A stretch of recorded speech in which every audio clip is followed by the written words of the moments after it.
going to share to you is about plane shape and solid, and also their difference. So plane shape, they only have length, and height. Meanwhile, the solid has length, height, and width or depth.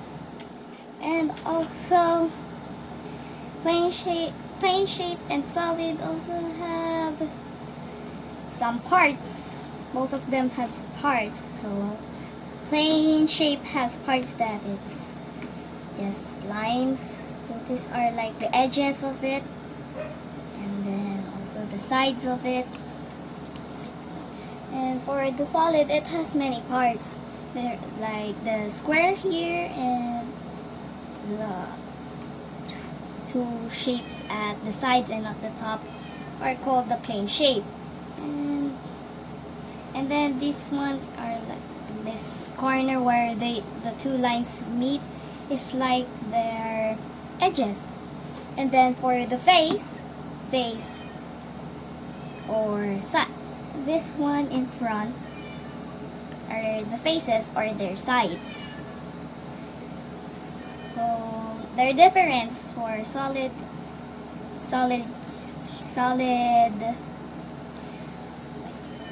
parts and plane parts, that they're the sides or the face or solid, and the plane sides are like the lines.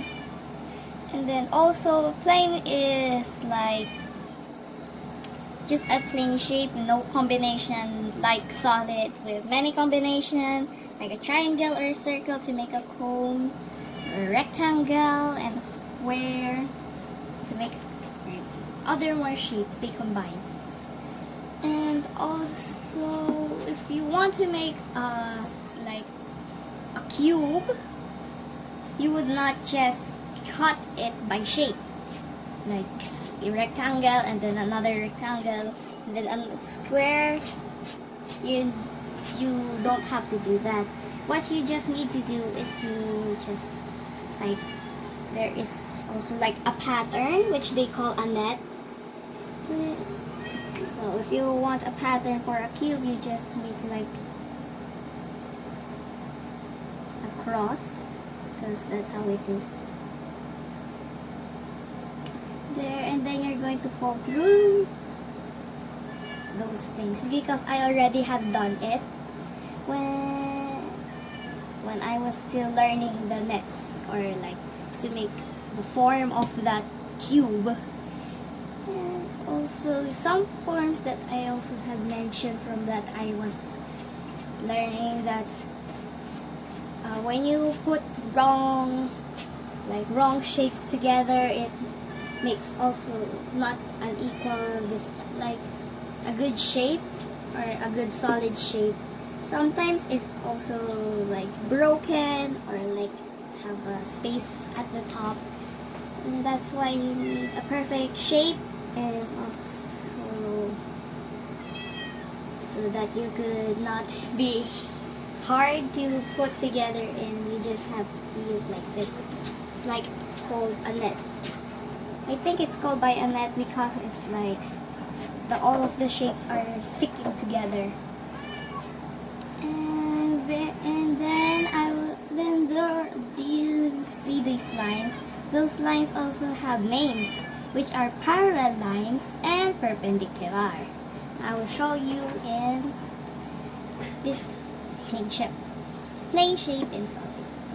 So the parallel lines are the lines which don't stick together, which like this one. This one is like a parallel. Then also others are like this parallel in same distance, no matter how long it is. That is a parallel. And also the same as for the solid. And then also perpendicular. So perpendicular are the lines which stick together like that, or making an L shape. So you can, and also you can recognize it easily because it has a square corner or a right angle. we call it. And even though its shape is like that, it can still form as parallel line. And, yeah.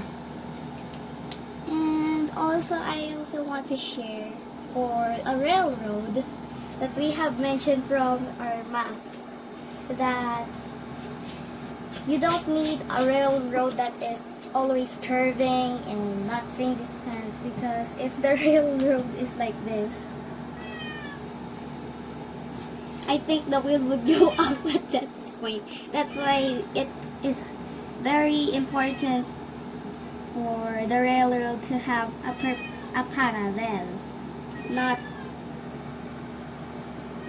not the same distance, because I think that the train might go out of this wheel, out of this track, and going everywhere like that. And yeah, that's all I want to teach you for now in this lesson. Okay, bye!